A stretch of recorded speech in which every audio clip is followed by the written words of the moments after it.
Ураження ЗРК «Петріот», штаб-квартири ГУР та Центру прийняття рішень СБУ у Києві. Фейк російської пропаганди, повідомляє Центр стратегічних комунікацій та інформаційної безпеки.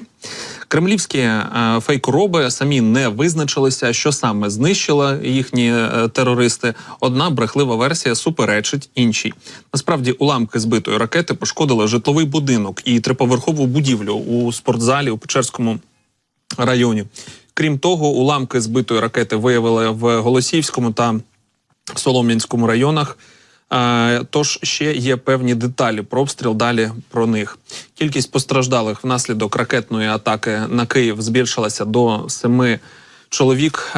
Цитую, 7 постраждалих у Печерському районі, 2 із них госпіталізовано. Іншим медики надали допомогу на місці, написав мер Києва. Роботи на місці падіння уламків тривають. Ви почули вибух і встигли швиденько вибігти? Ні, не вибігли. Розкажи, що? Почався вибух.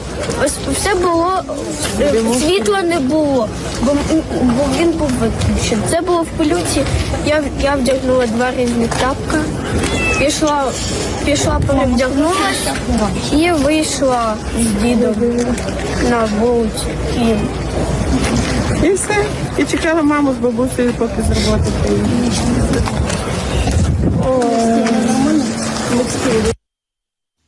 Але з-поміж цих жахливих подій є певний героїзм наших людей. Наші люди точно не зламні, бо готові працювати навіть після прильотів ракет. Ось подивіться, як дівчина, не дивлячись, що її заклад серйозно постраждав, все одно із посмішкою на обличчі продовжує готувати відвідувачам каву.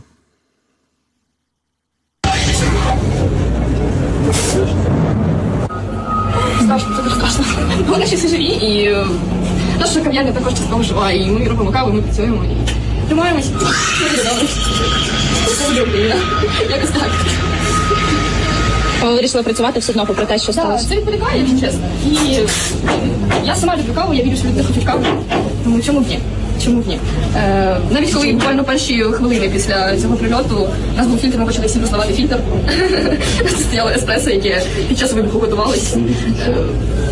Це, я не знаю, це можливо для того, щоб повалити трошки людей.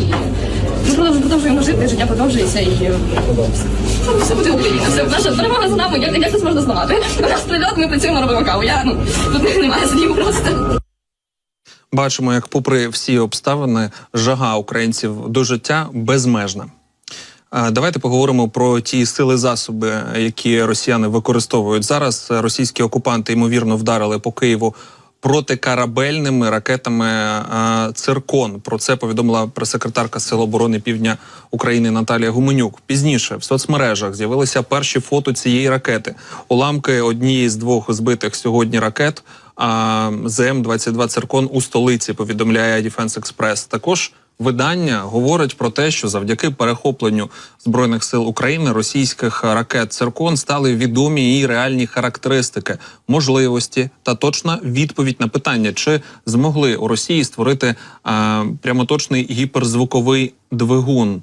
Головним питанням, яке досі не мало відповіді, який саме двигун використовується у цих ракетах «Циркон», може бути відповідь знайдена. І як дізнався Defense Express з власних джерел у РФ, все ж таки змогли розробити гіперзвуковий реактивний двигун. Тобто «Циркон», на відміну від Х-47 «Кинжал», все ж таки є гіперзвуковою ракетою, яка може підтримувати постійно гіперзвукову швидкість, а не лише короткочасно розганятися до неї за рахунок твердопаливного двигуна, як це у «Кинжал».